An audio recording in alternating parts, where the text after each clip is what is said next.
Welcome to The Source, where we combine the headlines with in-depth conversations with the newsmakers themselves. Today on the program, strong earthquakes rock different parts of the country in succession, all within 48 hours.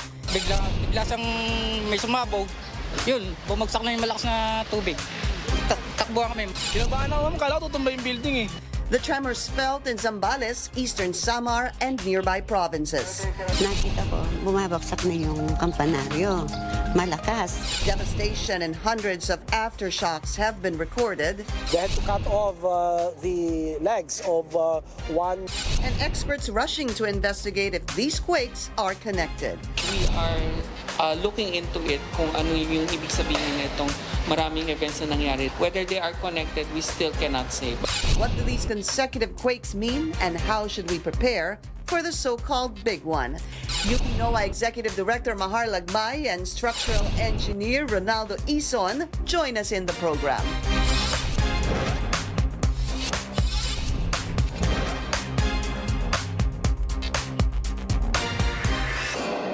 Thank you for joining us. I'm Pinky Webb. Another earthquake rocks parts of a part of Luzon. A magnitude 4.5 quake hit the town of Castillejos in Zambales, the same epicenter where Monday's magnitude 6.1 quake took place just 2 days apart. On Tuesday, a magnitude 6.5 quake hit eastern Samar. The Philippine Institute of Volcanology and Seismology, or PHIVOLCS, says the epicenter was recorded at 1:37 p.m. yesterday in the coastal town of San Julian.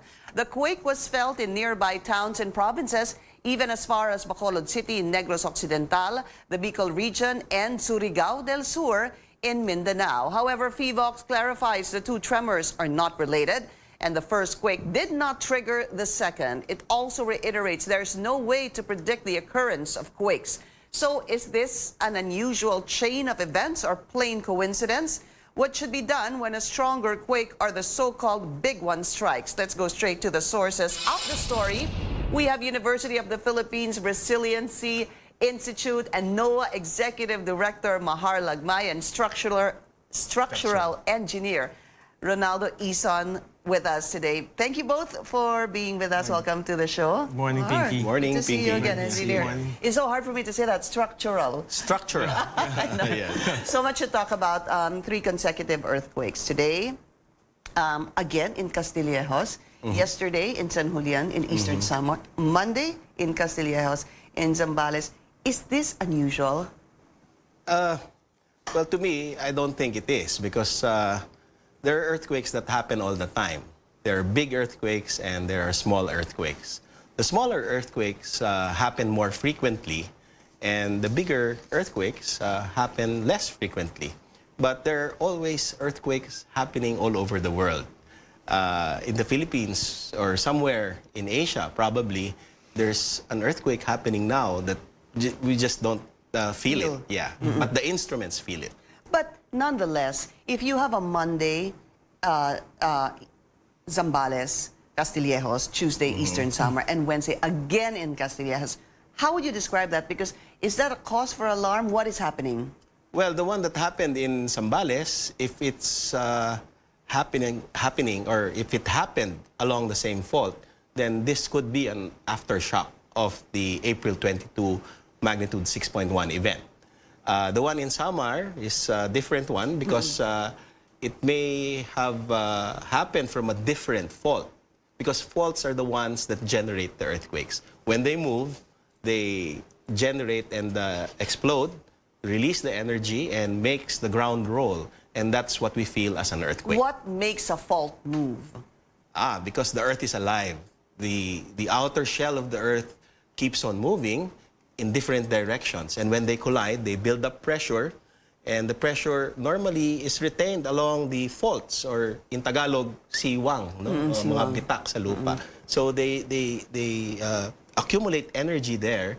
And when the rocks can't hold it anymore, they release, they snap. That's what we call as an earthquake. And when it gets released, the energy propagates, and we feel it as ground shaking. But What is the difference between, let's say, the earthquake and an aftershock in the sense of, I want to use Castillejaos as an example. They say Monday, obviously, was an earthquake, and then Wednesday was again an earthquake. What differentiates an earthquake from an aftershock? If it happens along the same fault, the largest shock or the largest earthquake that happened along that fault is called as the main shock. If it happens, again, because it's still adjusting, if there's another earthquake that happens along that fault after the main shock, it's called an aftershock. But there's what we call also as foreshock. Wow, what is that? Before the main shock, which is the biggest event, there are earthquakes that happen along that fault which are smaller than the main shock. So what happened last Monday was the main shock. But of course, we don't know. If there's a bigger one, then that becomes a foreshock. So we don't discount that possibility, although most likely that is the main shock already. So it doesn't necessarily mean that because it's 2 days later or 3 days later, it becomes an earthquake. Kasi di ba normally sinasabi aftershock happens immediately after an earthquake happens. Oh, it can happen several weeks after. Even, it can still be an there have been hundreds of aftershocks that have been detected by instruments already by people. How about you, engineer? How do you see the successive earthquakes since Monday, at least the ones that were felt? Well, actually, as an engineer, we've always been expecting earthquakes.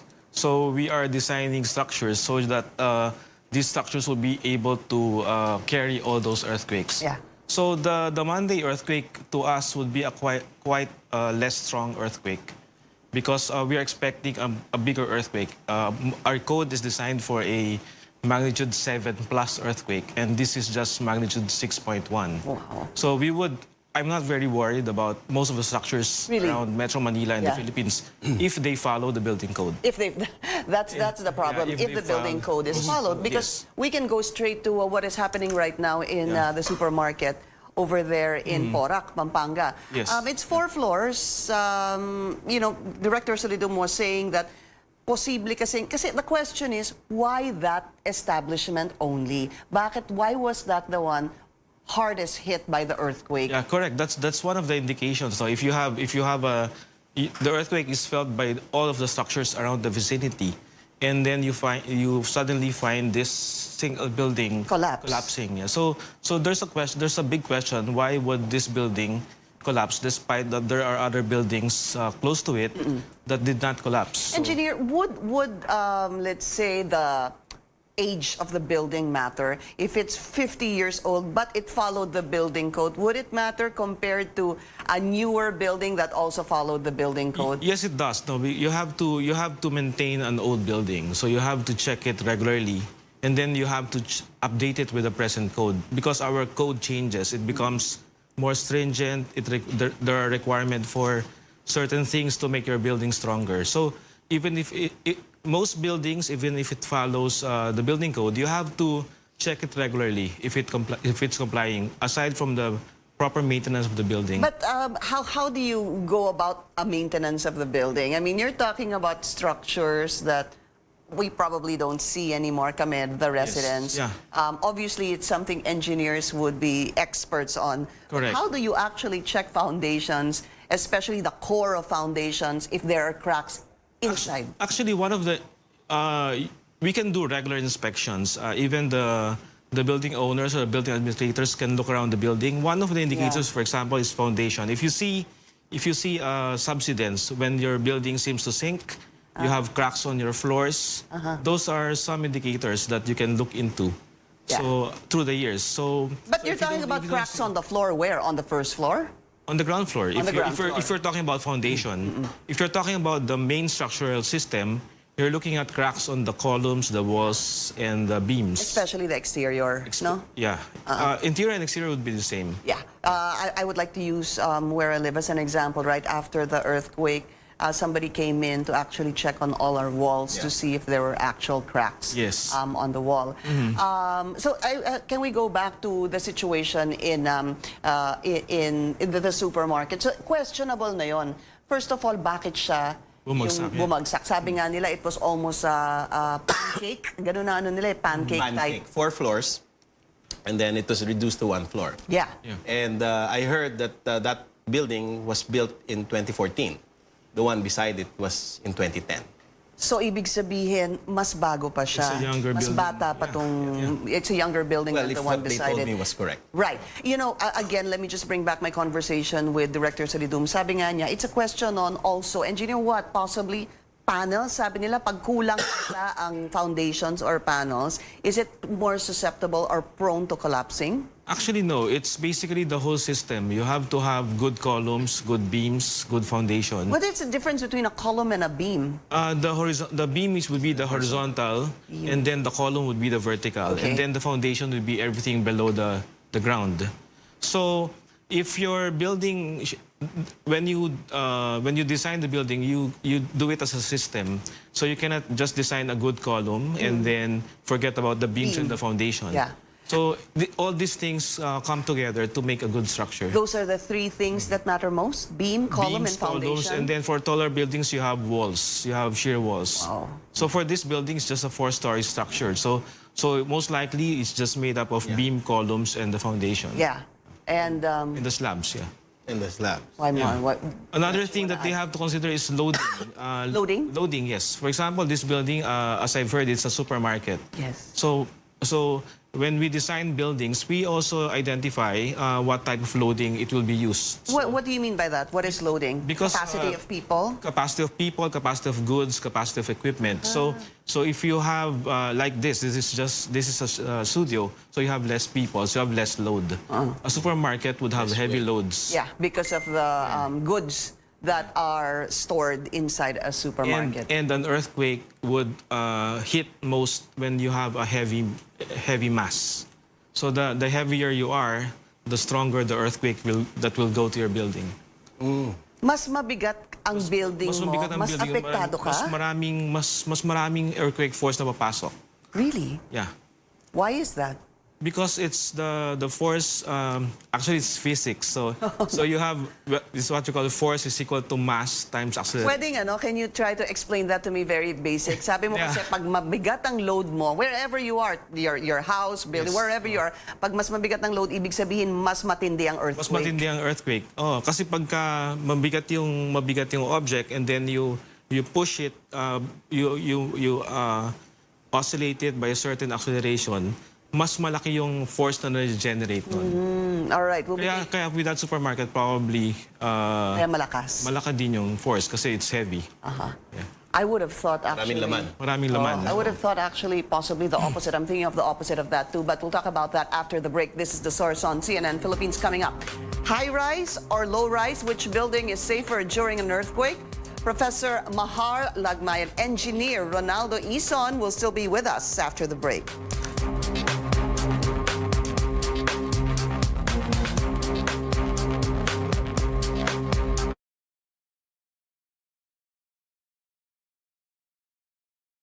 Pero it's in terms of forces na yung effect ng earthquake, the heavier, really? the stiffer, mas Hindi more higher density. mas Stronger. No, kasi, hindi. Pero mas malaki yung mass pag Mas malaki yung mass, mas dense ka. So parang if you have a big guy Yeah, I'm talking about that a is person. accelerating, the force will be bigger. Diba? So if the building was loaded with lots of goods, diba? Canned goods, and when it shook, malaki yung force. Yes, Tristan. Okay, let's look at the charts. Which chart do you have for us? Let's start with... Yeah, Yan ba? ito. Pagka mataas yung building,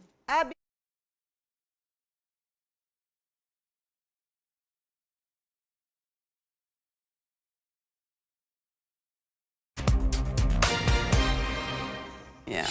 You're watching The Source on CNN Philippines. Our guests today, UP NOAA Executive Director Mahar Lagmayan, Structural Engineer Ronaldo Ison. So we have, Mahar, you have something to show us para maintindihan namin, especially for those who live in buildings. Okay.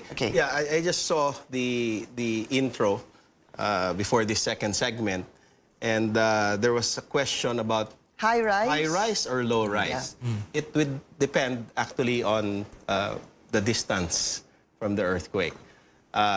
if the earthquake happened far, then it's the low frequency waves. Like the tall building is the one that is shaking. Pag malayo ang Yeah. epicenter. Yes. And if it's nearer, frequency is higher because high frequency waves dissipate quickly. So they tend to be present near the earthquake source. So if it's high frequency, then it's the small buildings that move. Professor, am I right in saying if the epicenter, we're just talking about those living in or staying in buildings, if the epicenter is nearer, mas magsha-shake ang lower rise. The lower rise. Pag mas malayo, mas magsha-shake ang upper. Because it's the longer frequency waves that remain. Okay. So you see, if it's slowly and then long, then it's the big, tall buildings that sway. Yeah. But if it's near, or if it's just moderate, then it's the buildings that are Wow. at the middle part. What about that the sway. duration of the quake? Does that matter? If the duration is longer, probably Rani can Okay. say something about this. Yeah. If it's longer, that's the taller buildings that will get affected. Okay. Yes, that's correct. So when your duration is longer, the building sways. So if you have to dissipate the swaying for a longer time. So your building will continue to sway, just like what we experienced last Monday. Yeah. Taller buildings would experience such shaking. Yeah. Yeah, those are That's And can we qualify that? What are taller buildings? Ilang floors ang taller building? Actually, we consider tall to be 15 stories and above. Wow. Tall na yun, Tall na yun. meters. Oh. 15 stories. roughly about 50 meters. Yeah. I would go 2 floors because that's something that we would understand more. Because, Yeah. I asked that because before, uso hanggang mga 30. Ngayon hanggang 60. We hanggang have 60, na tayo. 70. Yes. 70. Yeah. And okay, I'm going to ask this question. Mas delikado ka ba pag nasa taas ka o nasa baba ka ng building? I would always think that if the building is properly designed, Yeah, all things being equal, sinunod nila yung building code. if the building is designed properly, sinunod ng building code, both ways would be okay. You should be able to resist the earthquake. Kasi for example, Valley Fault, we are expecting about 7.9. Is that correct? Yeah, 7.2. 7.2. Just like the Bohol Just like the Bohol earthquake. We're talking about what? The west? The Valley Fault. Yeah, West Valley, Valley Fault. Fault. We're Okay. talking about Valley Fault. Wait, but para lang it's clear, Mahar, the West Valley Fault is the fault that runs through where to where?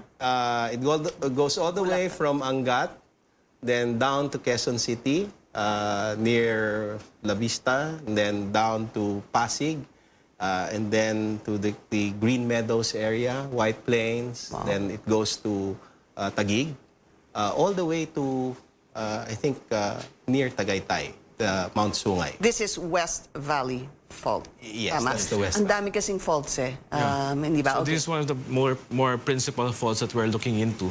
So if you look at that West Valley Fault, that's 7.2.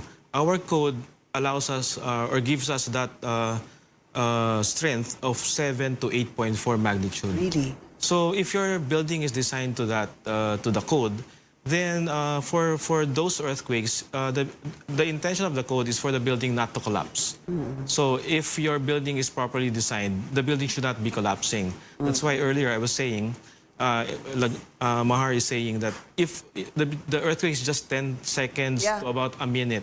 So if the building will fall down, it will fall down within that period. But since the building is properly designed, so you can just safely follow duct cover and hold, so that you will be able to protect yourself from falling objects. Let's talk about that because I was talking to Professor Mahar a while ago and he was saying that it was a relatively short earthquake. To me, it was one of the longer ones that I've felt. Bakit ganon? Well, earthquakes normally last for less than a minute.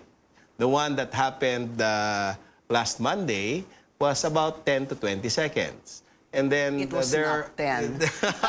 and there are other earthquakes that happened in the U.S. For example, I think the Loma Prieta was about 40 to 45 seconds. Most earthquakes actually have a duration of about a minute. So if you're in a building a tower, Okay. and you're probably on Please speak to us. 20th floor, 25th floor, it would take you about 5 minutes to get out. For using the staircase. Okay. So, compared to the duration of the earthquake, before you could get out, the earthquake would have finished already. So, might as well just duck, hold, and cover. Go under a table, which is strong, to protect your head.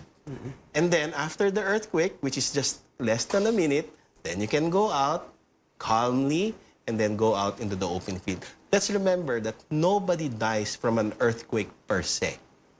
What do you mean by that? Because Nobody if you're dies in from the an open earthquake per field se. and there's an earthquake, you will not die. People die because of the hazards. For example, Falling if there's debris. there's a ground rupture or ground shaking, the building falls Yeah. and you get trapped, you die. Or if there's a ground shaking, and rocks fall, Yeah. there's a landslide, it hits your head, you die. If the earthquake triggers a tsunami, then the tsunami hits you, you die. But the earthquake per se is not the killer.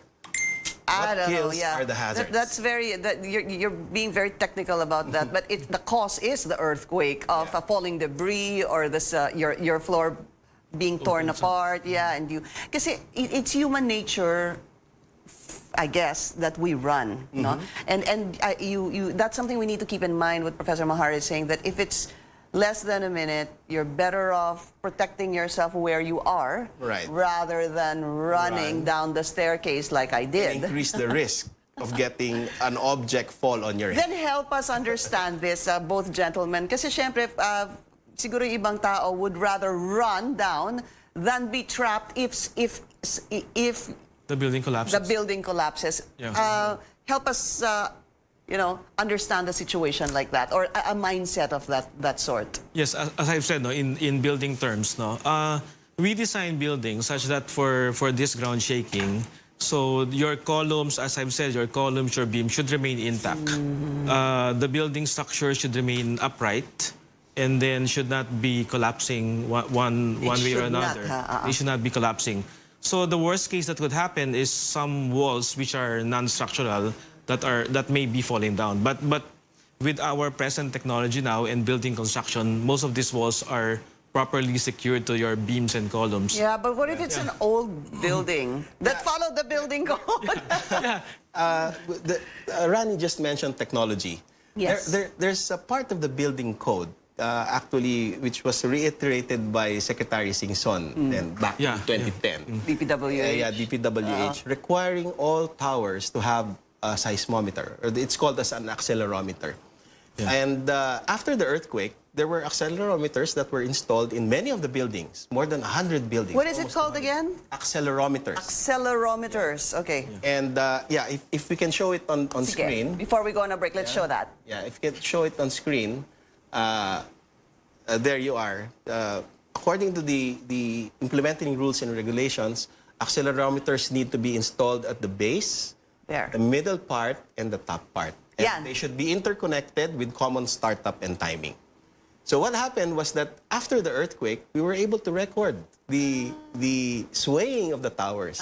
And the towers responded differently. Some were taller, some were shorter, so the drift can be measured in terms of centimeters. What's important is that if you look at this, after 2 minutes or 3 minutes, there's an automatic calculation on the threshold limit of the sway.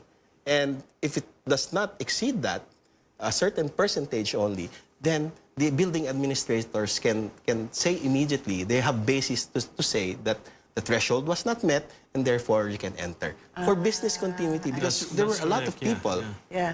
That would have been the next question, because Yes. when is it safe to actually go inside? Diba? These accelerometers can tell you. So maybe for those people, maybe this is also good public service for those who are living in buildings, and if it really concerns us, ask if you have those accelerometers installed. It's a requirement. It's a requirement now. Well, yeah, I'm going to find out myself. We'll be taking a short break. This is The Source on CNN Philippines. Please stay tuned.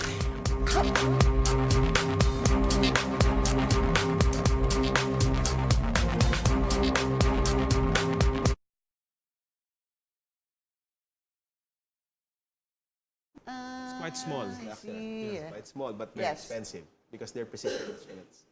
Okay. Yeah. Sige. Okay. Ay, tama. Okay. Sorry. Kalimutan ko na. At pinatubo, ano pa? Okay. Got it. Yung tatlo na lang. Got it. Thank you.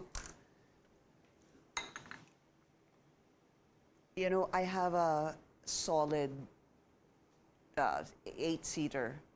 I have a chandelier on top. Yeah. Which is fine. Yeah, be careful with that. If that falls, Ay, hindi like eh. that. Ano siya eh, parang ano to, steel eh. Okay. So pag fall nun, siya shatter lang siya. Ang problema ko sa harap ko, nandun yung window ko na from outside, floor to ceiling. Eh, delikado din yun pag mag-shatter yun, di ba? Eh, yun lang yung, yung structure na pinaka maaano yung head ko. Doon talaga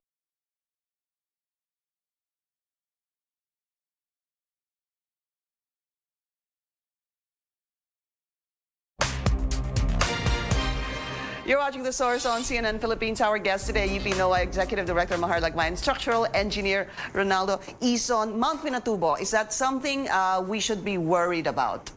We should monitor it at least because after the 1990 earthquake came the Pinatubo eruption, which was a year after. And there were papers that said that there was an influence because it shook the magma underneath the volcano. And some say that it caused it to erupt. Yeah. Or triggered it to erupt. This one is very near Pinatubo. Hopefully, it did not shake. Just like in a Coca-Cola bottle, Yeah. when you shake it, then the dissolved gases come out as froth. Right. When you open it, then it pops. But So, isn't there supposed to be like a dormant stage of volcanoes? I hope so. But there was shaking, and hopefully, but these earthquakes that happened are tectonic. They're not volcanic. Okay, so let's just hope that it did not affect the magma. But I think PHIVOLCS is carefully monitoring that. And then, of course, the question that everybody asks is this the prelude to the big one? The big one. Nobody can Nobody say. can tell. Yeah, there's It's a constant threat, Yeah. and therefore we also need to constantly prepare Yeah. for the hazards. Right, and you know, it's really, we need to keep practicing this because that's the only way we will be able to save ourselves from any harm, possible harm. Just very quickly before we say goodbye, we want to show you what the accelerometer. Yeah. The measuring instrument This is one. the accelerometer. There. Yeah. Okay. The graph that it puts out Yeah. is called the accelerograph, just like the telegram and the telegraph. Yeah. Engineers is required for every building now. Yes, it is. This one. For tall buildings, more than 50 meters. So 15 floors is 50 meters. Tama Yeah, ho ba? about 18. 18 floors 18 and up floors. should have this accelerometer. So And government buildings should have. even if it's not, even less than 50 If less than 15 meters. floors. And 1,000 square meter of floor area. 10,000 square meter of floor area. Okay. You have to have that. Food for thought. You might want to check this one out. Professor, thank you. Thank you so much. I wish we had more time. There's still so much to talk about. Engineer, thank you also Yeah, nice to be here. again. And maybe just to be safe, last words, Professor. Yeah. Well, we have many faults all over the country, and earthquakes always happen. Most of the time, they're small, but sometimes they are big. It's a constant threat, and we need to prepare. Know the hazards and prepare for the hazards. Thank you for joining us here on The Source. I'm Pinky Webb. You're watching CNN Philippines.